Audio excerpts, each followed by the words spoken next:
my time just for a second from Dr. Brown. Dr. Brown, if you don't mind holding that poster up again, because I wanted to enter, Mr. Speaker, into a colloquy with the gentleman, my colleague from Georgia.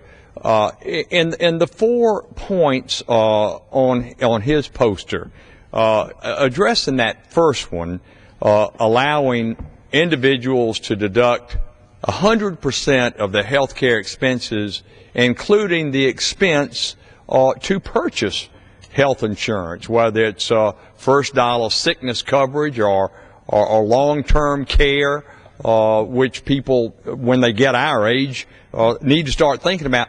But under current law, and I want my colleagues to correct me if I'm wrong on this, but I think under current law, you can, an individual in filing their tax return, if they itemize their deductions, they can only deduct health care expenses that are more than 7.5% of their adjusted gross income. And hardly anybody reaches that threshold. And I think that what Dr. Brown, Mr. Speaker, is suggesting in regard to this change in the IRS code, of course this would have to come through the House Ways and Means Committee, but what a novel and a great idea that he and Mr. Shattuck and Mr. Dent have proposed during this Congress. I'm refreshed to know that Dr. Brown will introduce this bill in the 112th. But the point that he was making, I will yield back to him in just a second, is not only that bullet point, Mr. Speaker, but on his slide, on his poster, the 3 others in regard to purchasing health insurance across state lines for an individual, for a group of individuals, sometimes referred to as an association, to be able to avoid, Mr. Speaker, the mandates that so many states have passed in regard to what a health insurance policy has to cover. Every time you add a little mandate, a little test here, a little test there, then the cost of the cheapest health insurance in the individual states goes up. So that's why this idea of someone who needs a policy in Georgia being able to go online and see what's offered in Louisiana is an example, is a great idea. And what Dr. Brown was saying, I'll yield back to him very quickly, is we had some ideas. We were the party of K-N-O-W. He likes to say, I love that line, not the party of N-O. And President Obama knows that. The Democratic majority knew that, knows that, and they ignored it. And as a result, they're soon going to become, at least in this body, the Democratic minority. Thank you, Dr. Brown. I'll yield back to you for other comments before I call on Dr. Fleming again. Okay, thank you, Dr. Gingrey, for yielding. In fact, this first bullet about the 100% deductibility will solve the problem with portability. Right now, 85% of America gets their health insurance through their employer. It's because employers can deduct the cost of their health insurance that they provide to their employees as a regular business expense, and the employee can get that money as a non-taxable benefit. But if we make it 100% deductible for everybody, then the employer can give that money in increased wages to the employee. It's still a deductible amount. It won't cost the employer any more money out of their bottom line, but they can give it to the employee. And then the employee can take those dollars, and instead of having to be saddled with whatever insurance policy that the employer provides for them, can go buy their insurance wherever they want with whatever kind of coverage that they want. In fact, Dr. Gingrey, you brought up something about the mandates that states have put on. My friend Neil Bortz, who has a radio program that's syndicated all over this country, keeps talking about that he and his wife, who are beyond the age of having any babies, have to buy maternity coverage. There are insurance policies that mandate that people have to pay for sex change operations or hair transplants or a whole lot of other things that everybody in that pool is going to have to pay for those, whether they want a sex transplant, a change operation or hair transplant or maternity benefits or anything else. And that just drives the cost up for everybody. And the cross-state line purchasing and the association pools will help stop that. We have managed care today because the employers want to have some finite amount of money for their own budgeting process so that they know what they're dealing with in their business. So they go and buy managed care policies for their employees so that they have some finite number and it's not just a blank check, which makes sense from a business perspective, but it doesn't make sense for a lot of employees. They want to be able to choose their doctor. They want to be able to go to the hospital that they desire. They don't want to be dictated to about what kind of coverage that they can have. And the first point, where everybody has 100% deductibility of all expenses, will take care of the portability problems. It'll empower the patient and the doctor to be able to make the best decisions for their patients. So those things are just common sense solutions. And now you bet. Representative Brown, thank you. And your 4 common sense solutions, I think, are great. Keep that poster handy. We may want to refer back to that. We're going to get into the subject of Republican priority number 3, and that is, in this poster to my left, again, my colleagues can see it, attack key components of Obamacare until the bill can be repealed. So in the next 15, 20 minutes or so, we'll be talking about some of these key components of Obamacare that we can legislatively attack. I'm going to yield back to my colleague from Louisiana, Representative John Fleming, to begin that discussion or any other comments that he wants to make before we get into that, and I yield to the gentleman. Thank you. And I did want to enter in a couple of ideas before we move right into that. Mr. Speaker, the other side of the aisle oftentimes says to us, well, now, you Republicans, you want to repeal Obamacare? You mean to say that you want to stop what is in it in terms of increasing insurance coverage up to age 26? Do you mean to say that you want to bring back pre-existing conditions that would prevent some from getting health care coverage because of chronic disease? Do you mean that you don't want to see insurance expanded? Well, of course not. We don't want to see those things return, that is, to say that we don't want to see, once again, that kids up to age 26 for some reason can't get insurance covered by their parents. Of course we don't want to see that. And certainly we don't want to bring back pre-existing illnesses as some way to block people from getting care. Those are all things that we, on both sides of the aisle, can agree on. The problem is that the structure of Obamacare that is so steeped in bureaucracy and so costly and so, I guess, handcuffing, if you will, of health care in general, health care decisions made by doctors, by the patients themselves, that's so difficult that what you're really getting is a situation where you're throwing the baby out with the bathwater. The few benefits that are in Obamacare are certainly way outweighed by all the problems.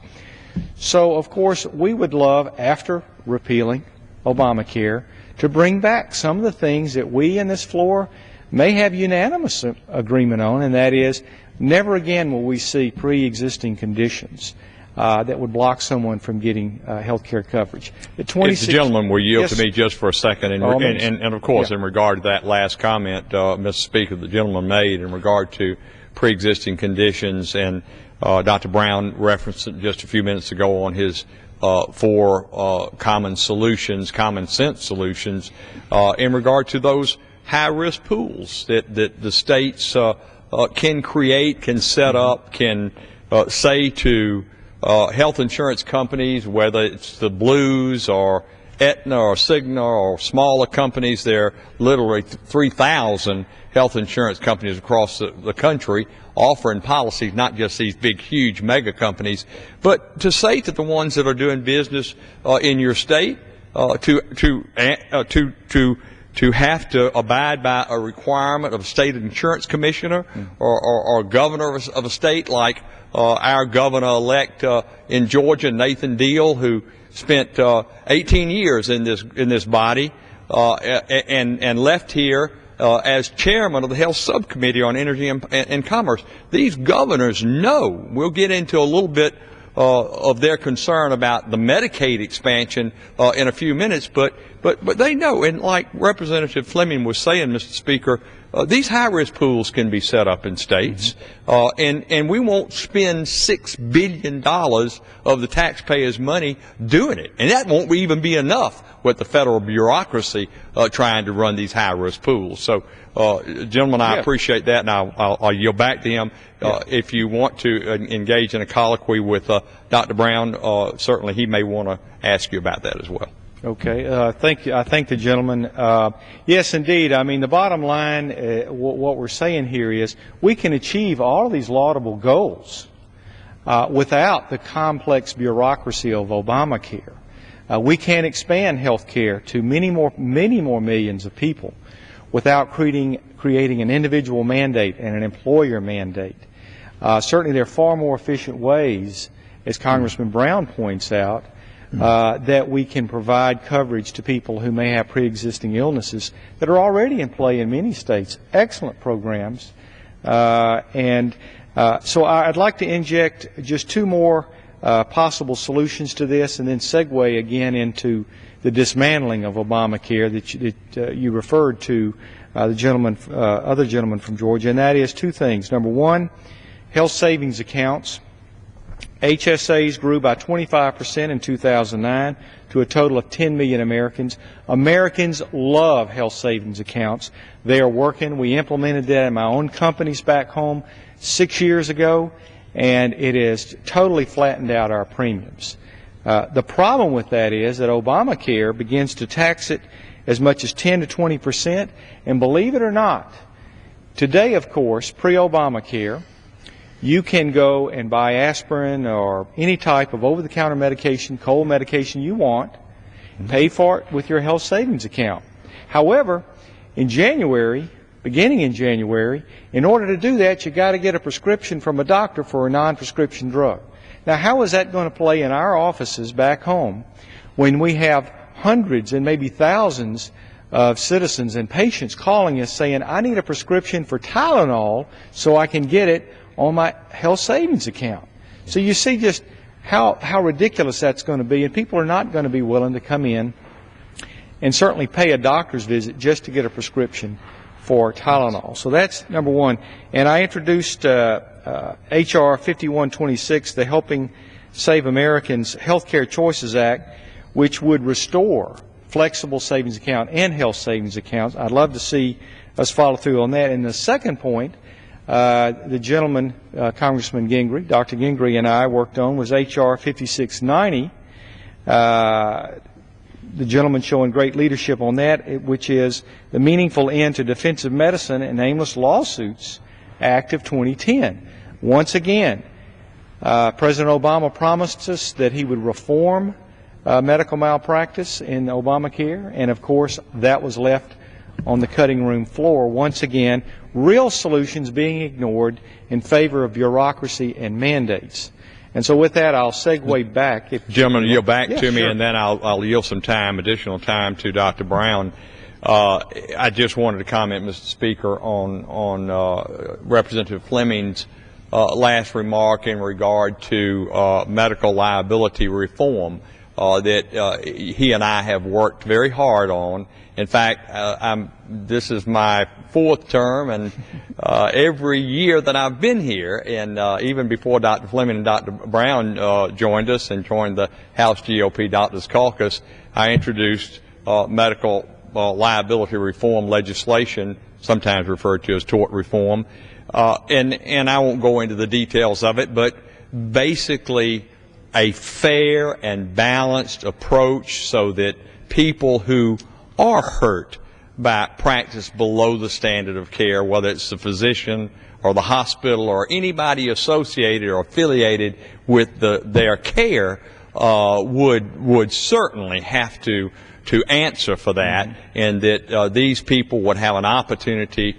to have their redress of grievances. So when we say tort reform, we don't mean taking away anybody's individual rights. I will tell my colleague that the incoming chairman of the Judiciary Committee in the House, Representative Lamar Smith, has already informed me that he will be having hearings on our legislation, Representative Fleming, and other pieces of legislation regarding this type of reform that the CBO says very conservatively would save $54 billion over 10 years.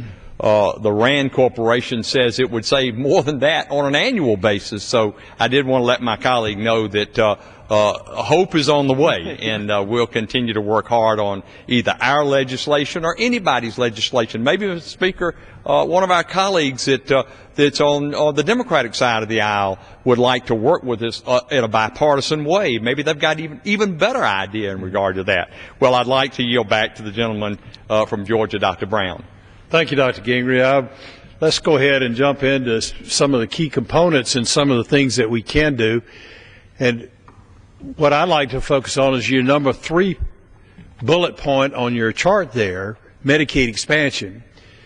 The Medicaid expansion of Obamacare is going to break the budget of states which are already suffering, because it's going to drastically increase the people in this country who are going to qualify for Medicaid. But again, the Republican Party is a party of no, K-N-O-W, because we know how to deal with this in a better manner. And in fact, as the gentleman from Georgia, Dr. Gingrey, knows, I've been trying to get on the Energy and Commerce Committee, and one thing that I will do, and I know that there are others on that committee today, are going to push for dealing with Medicaid in a block grant to the states. And let's just send the Medicaid money to the states with no strings attached. Let the states, which is what our founding fathers believed to be the best laboratory of public policy, to figure out the best way to deal with people who desperately need Medicaid or state child health insurance programs. Let's send those back to the states, as they should be. Even under the Constitution, those functions should be dealt with by the states, not by the federal government. And let's let the states have the money so that they can deal with this and find the best solution, instead of us generating all the policy, the regulations, all the things that drive up the cost. And the Medicaid expansion that Obamacare has put in place is literally going to break the bank for state after state after state. If the gentleman will yield back to me just glad for a second, because I have, Mr. Speaker, I have put up an additional poster that I wanted to call my colleagues' attention to in regard to this very important point that Dr. Brown is discussing. So far, 34 states and the District of Columbia have had to cut funding for education, K-12 education, kindergarten, 5-year-old kindergarten through the 12th grade. Mr. Speaker, I know, we all know, that education has always been near and dear to the hearts of our Democratic colleagues. It's near and dear to the hearts of hopefully all of us on both sides of the aisle. But it has been a signature issue for the current majority Democratic Party. And to do something like this Medicaid expansion mandate on the states, all of which have a constitutional requirement to balance their budget. They can't just print money like Treasury Secretary Geithner and Chairman of the Federal Reserve Bernanke want us to come up with another $600 billion worth of money. They can't do that. They have to balance their budget. So if they have to expand Medicaid because of this requirement that Dr. Brown and Dr. Fleming are talking about, what do? They cut money for public defenders, first responders, or education. It's just so counterproductive and counterintuitive. In 34 states already, plus the District of Columbia, have had to cut that funding. And I yield back to my colleague. Well, you're exactly right, Dr. Gingrey. Thanks for yielding, and thanks for bringing that up, because with Obamacare, the state's going to have to cut more. In fact, we already see first responders, fire departments, police departments being cut in their funding, educational funding cuts across the board for state after state. In our own home state of Georgia, they've had to markedly cut the educational budget because of all these mandates that are put on them by the federal government and the requirement by the state constitutionally to have a balanced budget. I introduced a balanced budget amendment to the Constitution here in Congress, and hopefully we're going to do that too, and it's been part of our pledge to America, and I'll continue to fight for a balanced budget. I think the federal government at least needs to live within its own means also. But just on the Medicaid expansion, if we could just do block grants back to the states, let them be the laboratory of public policy, as our founding fathers talked about and believed in very firmly, and I believe in those same things, for Medicaid as well as S-CHIP. In Georgia, we call it Peach Care. Yeah. If we send those dollars back to the states, don't tie any strings to them, let the states be able to utilize those funds in whatever best suits their state budgets and their state needs, we'll be a whole lot better off. The states will be better off, the federal governments will be better off, the taxpayer will be better off, the Medicaid recipients will be better off. We can actually cover more patients. So back again, the Republican Party is the party of KNOW. We know how to solve these problems, and we're going to try to do that in the next Congress. I thank my colleague, Mr. Speaker, and reclaiming my time. I want to, in fact, I'll yield back to Dr. Fleming, because I would, on this poster, again, that's here for my colleagues to peruse, this first item, the individual mandate. I mean, we've got, Mr. Speaker, there are probably 12 different line items, bullet points on these next two posters. We may not have time to get to all of them tonight, but we'll continue this at another hour. But I want to hear what my colleagues have to say about individual mandate, employer mandate. Dr. Brown's already talked about the Medicaid expansion, but the cuts in Medicare. So I'll yield to my colleague from Louisiana. Thank you. I appreciate you throwing number 4 to me, because that's the one that I think gets my gall the most, quite frankly. Mr. Speaker, you realize that in Obamacare, $500 billion is taken from Medicare, and this is not just window dressing. This is real cuts that are occurring actually as we speak, are actually being scheduled, starting with psychiatric care, including care for assisted living, home health care. Virtually nothing is being touched, and that so-called $500 billion of savings that's being taken out of Medicare is being used to do two things. Number one, to tack on the end of Medicare, because it's running out of money in 6 years, to extend the life. And I still, after a year, cannot get an explanation how you take the money out of something and add it back in and make it last longer. I know I could try that budget at home and it would never work. Secondly, the same money is being counted again in this bookkeeping scam that will subsidize the middle class, lower income classes in terms of their private health care.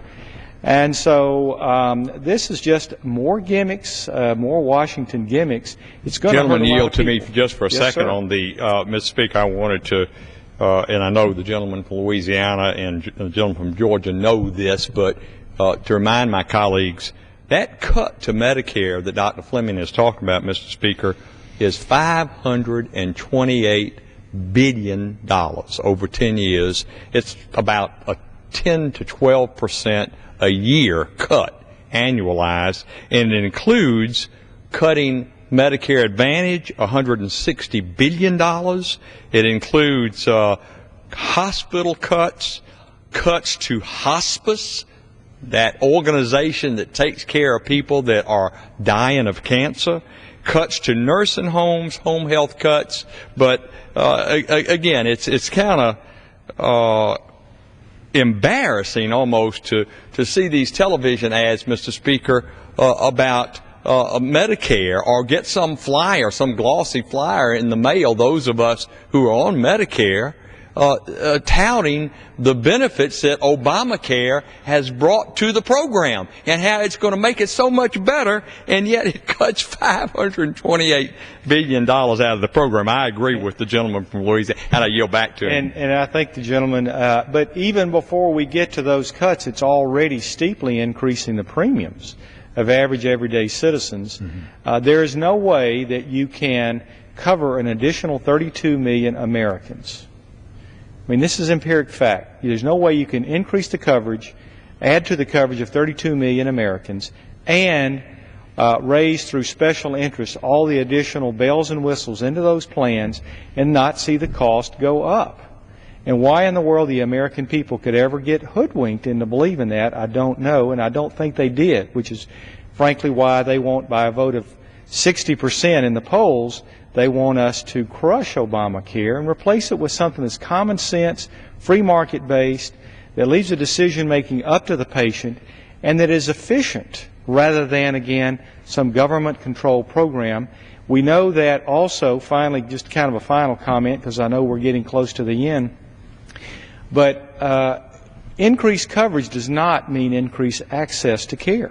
We know this. There are countries around the world. Our neighbor to the north, Canada, has 100% coverage, but they do not have 100% access to care. They have to wait often well past the time frame in which it takes to actually adequately treat a condition. Therefore, no access. So what good is coverage when you don't have access?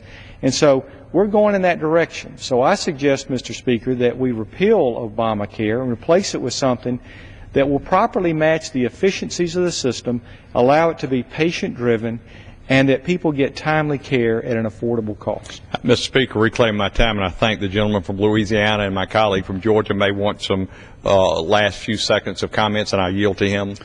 Thank you, Dr. Gingrey. I just wanted to mention a thing about the employer mandate. Employers are mandated to provide coverage for their patients. They have a lot of mandates, and those employer mandates are going to mean that people are going to lose their jobs.